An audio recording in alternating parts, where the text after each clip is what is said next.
Hi, and welcome to episode 2 of octoBOOer. Today we're going to talk about a very specific phobia. The fear of long words. Hippopotomonstrosesquippedaliophobia. That's the fear of long words. And of course, Hippopotomonstrosesquippedaliophobia, spelled Hippopotomonstrosesquippedaliophobia. Obviously, it's spelled just how it sounds. It took me half an hour to spell it correctly, by the way. And this type of word makes you wonder, like, who would be so cruel as to make the fear of the long words one of the longest words, you know? Where does the word even come from? The beginning of the words, hippo, probably comes from the word hippo, and monstro probably comes from the word monster. Why was that added? It's because someone wanted to make the word longer. What a frickin' jerk. So the base of the word Hippopotomonstrosesquippedaliophobia is sesquipedalis, which means 1.5 feet long. It's a portmanteau of sesqui, which means 1.5, and pedalis, which means feet. So Hippopotomonstrosesquippedaliophobia, when it's translated into English, is the fear of 1.5 foot tall hippo monsters? Can you imagine that you're just falling asleep and all of a sudden you hear this like horrifying, like disgusting sound on your bed, like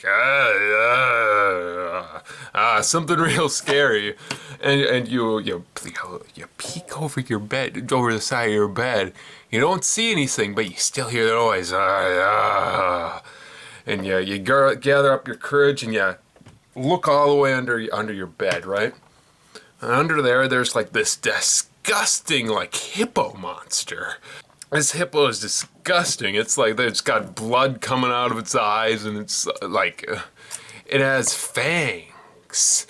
Very gross looking thing. It's got like these gross veins all over it, and it's covered in like this saucy goop. And all of a sudden it goes, it's running at you, at your face. And you jump away, you're like, because it's gonna get you. And you jump up onto your bed, you see this thing scurry out from under your bed onto the middle of your room, going like that the whole way. You look at it, and you're like, wait a minute, I think I know the solution. You open up your nightstand and pull out a tape measure, and you walk over to this thing. You walk over to the middle of your room to measure this thing. All the while it's going, it does not want to be measured, but you measure it anyways. You try to get as close as you can, but it's like swatting you away, spurting blood at you. You measure this thing, and it's only 1 foot tall. I'm only scared of hippo monsters that are 1.5 feet tall. So you just ignore it and go to sleep because you're not worried. And then it murders you in your sleep because you're an idiot.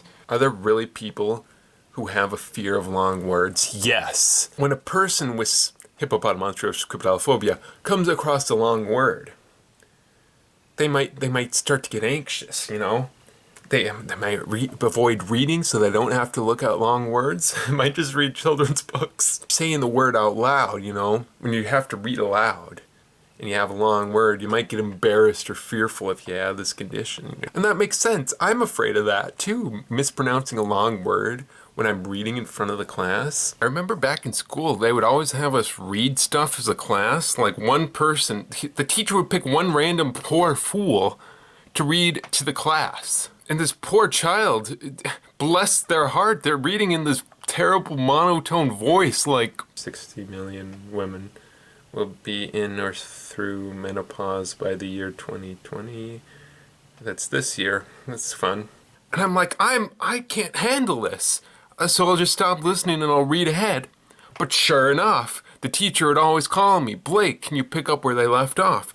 I never know where they were. And I would look like a slacker who wasn't paying attention. No, I'm going above and beyond. And this is maybe the biggest injustice the world has ever seen, that I've seen. Apparently, when someone with this condition comes across a long word, they can feel physical symptoms, you know? trouble breathing, avoiding reading, and feeling distressed over academics or work involving long words. God, could you imagine you're in class and everything's going great until you get a long word? You get so anxious that you faint? Oh, and that happens to some people. That's so sad. I guess this makes sense if you had trouble learning words as a child. You might have some negative memories of like the child beating you because you can't remember how to spell the word, you know, I don't know, what's a stupid word? Doesn't officially recognized, which sucks. Can you imagine having a phobia that's not recognized, or a condition that's not recognized? That would stink. Because no one would know what the hell is going wrong with you. No one knows how to help you. I'm so sad. Well, thanks for joining me for another episode of octoBOOer. Make sure to tune in next Wednesday for the next episode. Maybe it might be later if I forget about it. But, you know, what can you do? Ooh.